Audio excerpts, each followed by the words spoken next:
अस्सलाम अस्सलाम अस्सलाम या नबी अस्सलाम वालेकुम व रहमतुल्लाहि व बरकातुहू। वाजिद हज़रात, ज़ुबान बहुत खतरनाक चीज़ है। हुज़ूर नबी पाक सल्लल्लाहु अलैहि वसल्लम हमेशा उसकी हिफाजत की तलकीन किया करते थे, क्योंकि यही वो ज़बान है जो झूठ बोलती है, यही वो ज़बान है जो झूठी कस्में खाती है, यही वो ज़बान है जो चुगली करती है, और यही वो ज़बान है जो गाली देती है। ताज्जुब है कि हमें मालूम ही नहीं होता, या तो हम इसे गुनाह ही नहीं समझते। गीबत भी एक ऐसा ही गुनाह है जिसमें हर कोई शामिल है, मर्द हो या औरत, जवान हो या बूढ़ा। इसीलिए आप सभी के सामने गीबत पर कुछ पेश करने जा रहे हैं। इस पेशकश के किरदार हैं आलिमा फरानस, साज इकरा, साज की पड़ोसन सहेली कायनात, बहू मिसबा, बहू की पड़ोसन सहेली मायरा।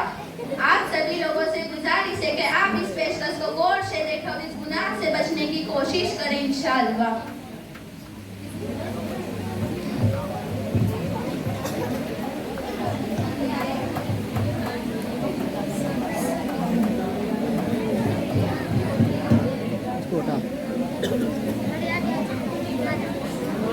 अरे आओ पीछे किसको वहाँ से अड़े आओ, अरे आओ मशीन से चल जाओ।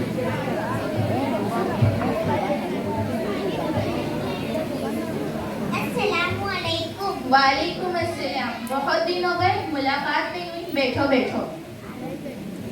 ये बहन कौन है? ये मेरी मेहमान बहन है, मुंबई से आई है। दीन के बारे में बहुत अच्छी मालूमात रखती है। अरे बातों बातों में मैं तो खैरियत ही पूछना भूल गई। खैरियत से? कहाँ की खैरियत, जी रही हूँ जैसे तैसे। वक्त पूरा कर कर दुनिया से जाना है। अरे अब्बा जान, अल्लाह ताला ने आपको क्या कमी दी है? आलीशान घर दिया है, बेटे की अच्छी खासी नौकरी है और चांद जैसी खिदमत गुजार बहू है, और क्या चाहिए? खामोश रहो, मेरा मुंह ना खुलवाओ। कैसा बेटा, कैसी बहू, इनको तो बुरे लोगों की जरूरत का एहसास ही नहीं है कि किस हाल में है, तबीयत कैसी है, क्या खा रहे, किसी को फिक्र नहीं। बस हमको अपने लिए बहुत समझते हैं और सोचते हैं इनसे जल्द से जल्द कैसे छुटकारा पाए। और बहुरानी का तो पूछो ही मत। नवाबजादी की सुबह 9 बजे होती है, ना चाय ना नाश्ता ना घर की सफाई। ये सारी बातें घर के बड़ों के सिखाने से आती है। लगता है ये तो कुछ भी सीख के नहीं आई। और क्या बताऊं बहन, जब हम अपने मायके से कोई आ जाता है तो उनकी खिदमत में उनके आगे पीछे लगी रहती है, और जब हमारा कोई आ जाता है तो किसी को फिक्र नहीं, ना पिलाने को चाय ना खिलाने को नाश्ता। नाटक शुरू हो जाते हैं, कभी सर में दर्द, कभी पेट में दर्द, कभी यहाँ दर्द, कभी वहाँ दर्द। तबीयत भी ठीक नहीं रहती।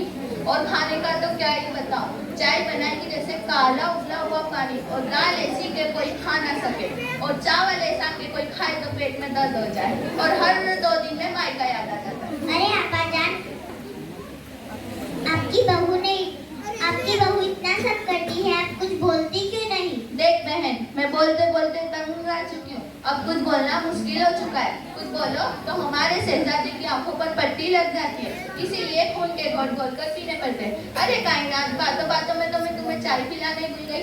चलो गार्डन में बैठकर चाय पीते हैं।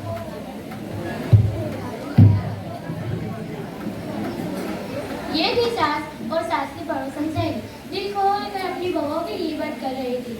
अल्लाह माफ फरमाए, कितनी ही बुरी हालत है। अब आइए देखते हैं बहू को कि वो अपनी सास की कैसी तारीफ करती है।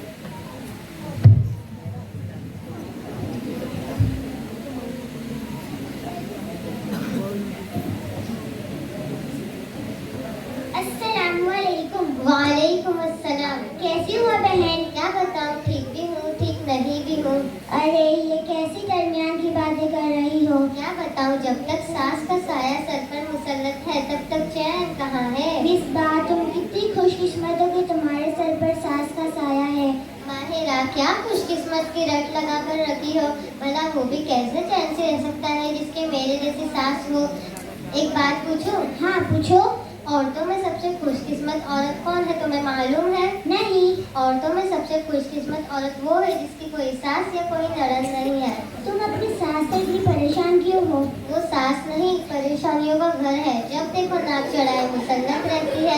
मैं खाऊं तो परेशानी, मैं सोऊं तो परेशानी, मैं उठूं तो परेशानी, मैं बैठूं तो परेशानी, मैं कुछ बोलूं तो परेशानी, मैं कुछ ना बोलूं तो परेशानी, मेरी हर चीज़ से परेशानी। हिम्मत अफजाई के बोल भूलकर भी ना सुनो। अब तुम ही बताओ, मैं इसे और क्या नाम दे सकती हूँ? मेरे हाथ से छोड़ो, तुम अपने सुनाओ। क्या बताऊं बहन, मुझे तो जरा भी चैन नहीं। मेरी तलाकशुदा ननद ने तो मेरा दिन रात सर पका रखा है। मैं तो बागी बन गई हूँ, उसकी भी खिदमत करूँ और उसके बच्चों की भी। और नखरा लगी, अच्छा नहीं वो अच्छा नहीं, और डबल डबल खाना बनाना पड़ता है। जब मैं नाश्ता बनाने में लगी रहती हूँ, इतने में तो ननद और उसके बच्चे सारा बना बनाया खाना साफ कर देते हैं। अगर मुझे खाना खाना हो तो दोबारा बनाना पड़ता है, बना तो बचा कुचा ही मेरे से आता है। अरे मिसबा, ये कौन है? मैं तो कुछ नहीं भूल गई। ये फरानाज बाजी है, मुंबई से आया है, 2-3 दिन के लिए रुक रही है। दिन के बारे में अच्छी मालूमात रखती है, पढ़ी लिखी बहन।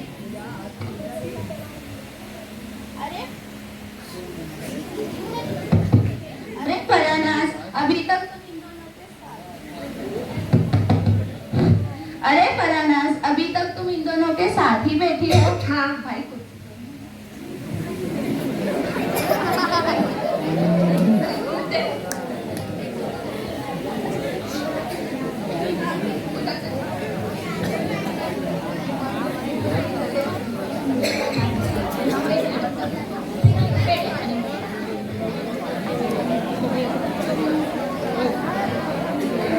माफ करना बाजी, हमने ध्यान नहीं दिया। कोई बात नहीं, सुबह से घर में हूँ, एक बात देख रही हूँ। हमारे जुबान पर लोगों की कीमत बहुत ज़्यादा हो गई है और जबान के गुनाह तो हम कसरत से कर रहे हैं। अल्लाह ही हमें माफ़ फरमाए। और हम औरतों की बहुत बुरी आदत हो गई है, जहाँ दो चार जमा हो गई, लोगों की कीमत, लोगों की चुगली हमारी तबीयत का हिस्सा बन गई है। वक्त गुजारने के लिए हम गिबत करना शुरू ही कर देते हैं तो हमें उसके नुकसान का ज़रा भी अंदाज़ा नहीं होता। मैं तुम लोगों की बातों पर गौर कर रही थी, यह सारी गुफ्ताओं गिबत है। गिबत क्यों होगी? हम तो जो हकीकत था वही कह रहे थे, कुछ गलत तो नहीं किया। हाँ, कुछ गलत तो नहीं किया। अरे मेरी बहनों, सुनो तो सही। गिबत कहते ही उसे है जिसकी आप बुराई कर रहे हो। अगर आप ऐसी बात कह रहे हो तो उसमें नहीं है तो बहतान है। दोनों सूरतों में गुनाह लाजिम है। गिबत और बहतान बहुत बड़े गुनाह है। गिबत के बारे में कुरान शरीफ में कहा गया, क्या तुम्हें अपने मुर्दान भाई का गोश्त खाना पसंद है? क्या तुम्हें घिन नहीं आएगी? अल्लाह से डरो। रसूलुल्लाह सल्लल्लाहु अलैहि वसल्लम ने फरमाया, लोगों को नाक के बल या मुंह के बल जबान की बातें ही गिराएगी। ये गुनाह देखने में मामूली नजर आते हैं पर इसमें लज्जत बहुत है। खुदा न करे अगर किसी को इसकी लत लग गई तो उसकी आखिरत की बर्बादी में कोई शक नहीं। हमारी आखिरत क्यों बर्बाद होगी? क्योंकि अगर हम किसी के पीठ पीछे गिबत करेंगे तो कयामत के दिन जिसकी हमने बुराई की थी उसे हमारी नेकियां दे दी जाएगी। हमारे नामो अमल से नेकियां खाली हो जाएगी। अगर फिर भी उसका हक बाकी रहा तो उसके गुनाह हम पर लाद दिए जाएंगे। अरे फरानाज, मुझे तुम्हारी गुफ्तगू सुनकर एहसास हुआ कि मैं कितने बड़े गुनाह में मुब्तला थी और इतने बड़े गुनाह को वक्त गुजारने का जरिया समझ रही थी। मैं वादा करती हूँ आइंदा कभी भी किसी की पीठ पीछे बुराई नहीं करूँगी और जुबान के सारे गुनाह छोड़ दूंगी। फरानाज बाजी, अल्लाह आपको जज़ा खैर दे। आपने तो आंखों पर लगी पट्टी खोल दी। हमें तो पता भी नहीं था कि यह भी एक गुनाह है। मैं वादा करती हूँ मैं आइंदा किसी की भी पीठ पीछे बुराई नहीं करूँगी। मुझे एहसास हुआ। अरे फरानाज, मगर हमने तो बहुत से लोगों की बुराई की है और पीठ पीछे बुरा भला का है। अब हम क्या करें? सबसे पहले अल्लाह से तौबा करो, फिर उससे माफी मांगो जिसकी आपने ग़ीबत की है।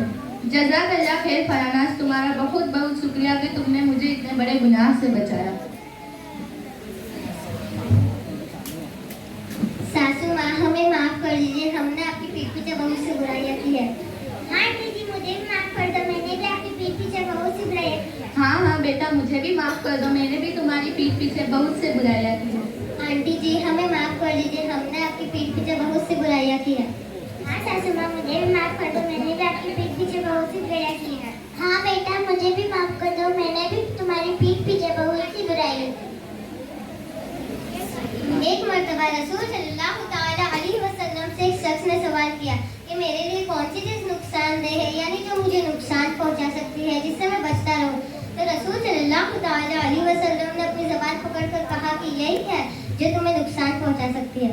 नबी पाक सल्लल्लाहु अलैहि वसल्लम ने एक जगह इरशाद फरमाया, मन कान युमिनु बिल्लाहि वल यौमिल आखिरी फल्यकुल खैरन औ लियस्मुत। यानी जो शख्स अल्लाह और कयामत के दिन पर ईमान रखता है उसे चाहिए कि अच्छी बात कहे या फिर खामोश रहे।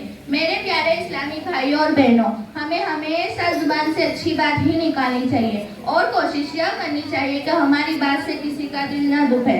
मन अमद नजा, जो खामोश रहा नजात पा गया। कि आज का हमारा ये पेशकश दिखाने का मकसद यही था कि हम आप सबको बता सके कि जुबान से किस किस किस्म के गुनाह किए जा सकते हैं, जैसे झूठ, गीबत, चुगली, बुरे अल्फाज। इसीलिए हमें चाहिए कि हम इन गुनाहों से परहेज करें। अल्लाह रब्बुल इज्जत हमें इन गुनाहों से बचने की तौफीक अता फरमाए। आमीन। अस्सलामु अलैकुम व रहमतुल्लाहि व बरकातुहू।